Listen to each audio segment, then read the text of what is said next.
जय श्री राम दोस्तों खोज भक्ति चैनल आज बहुत ही मार्मिक प्रसंग लेकर के आया है। दोस्तों, उस प्रसंग का नाम है सुंदर कांड के पाठ से बेटी की बीमारी दूर।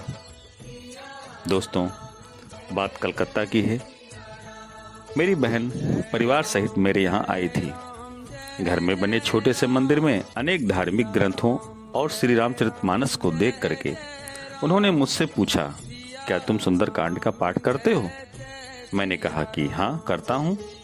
जब उन्होंने विधि पूछी तो मैंने उन्हें बताया कि मैं तो सीधे सुंदर कांड खोल करके आरंभ से लेकर अंत तक पढ़ लेता हूँ।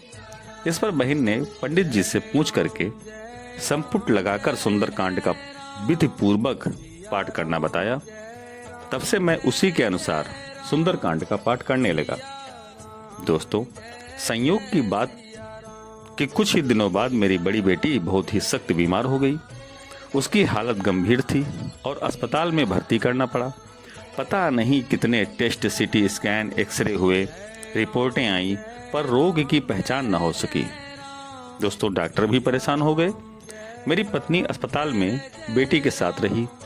रात को घर लौटा तो पड़ोसियों ने बेटी की तबीयत के विषय में पूछा तो मैं अपने आंसू नहीं रोक पाया। सभी ने मुझे दिलासा दिया। मेरी भोजन करने की इच्छा भी नहीं हुई। मैंने नहा धो करके आधी रात को घर में स्थित मंदिर में बैठ करके सुंदरकांड का रोते रोते पाठ किया। बार बार दिल में यही ख्याल आता था कि मैंने या मेरे परिवार के किसी भी सदस्य ने अपनी जानकारी में किसी का कभी भी बुरा नहीं किया, बुरा नहीं सोचा, कभी कोई गलत काम नहीं किया। फिर हमें यह कष्ट क्यों? मेरी बेटी को यह तकलीफ क्यों? प्रभु, मैं अपने कष्ट दूर करने के लिए आज आधी रात को आपकी प्रार्थना कर रहा हूँ। मेरी यह प्रार्थना सुनो और मेरी बेटी को ठीक कर दो।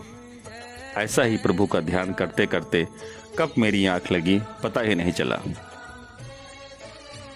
सुबह 5 बजे दरवाजे पर घंटी बजी। मैं घबरा गया, कहीं कोई बुरी खबर तो नहीं है। दरवाजा खोला तो देखा खड़गपुर से बेटा आया है। उसे किसी नौकरी के लिए दिल्ली जाना था।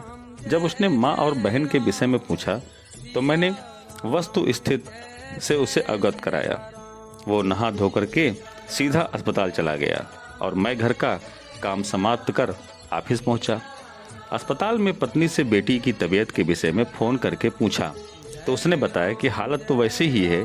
अभी 4-5 डॉक्टर उसकी बेड के पास सलाह मशवरा कर रहे थे। मुझे कमरे से बाहर जाने को कहा।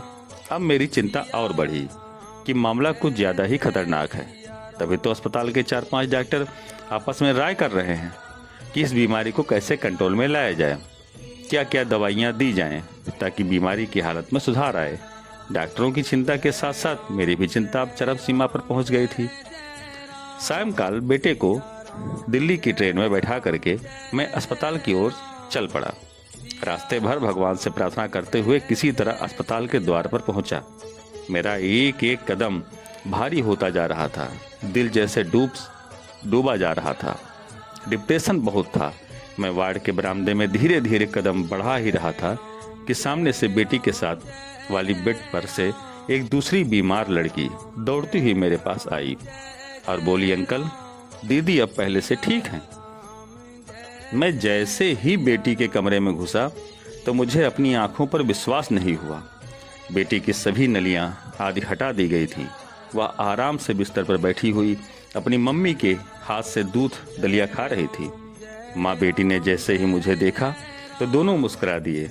मेरा दिल भी खुशी से भर गया। देर सायंकाल घर लौटकर नहा धो करके उन मंगल भवन अमंगल हारी भगवान के चरणों में बैठ करके उनका लाख लाख धन्यवाद किया और सुंदर कांड का भक्ति और श्रद्धा के साथ पाठ किया। भगवान की मुझ पर असीम कृपा हुई। उन्होंने मेरी प्रार्थना सुनी और मेरी बेटी को ठीक कर दिया। मुझे प्रभु की कृपा की असीम अनुभूति सी हुई। मैं आज भी सुंदर कांड का पाठ करता हूँ और अन्य लोगों से भी आग्रह करता हूँ कि अमंगल को दूर करने के लिए इस मंगलकारी सुंदर कांड का पाठ श्रद्धा और भक्ति से करें। आपको अवश्य लाभ होगा। तो दोस्तों, यदि आपको यह मार्मिक दृष्टांत पसंद आया हो तो प्लीज़ चैनल को सब्सक्राइब करें। जय हिंद, जय भारत।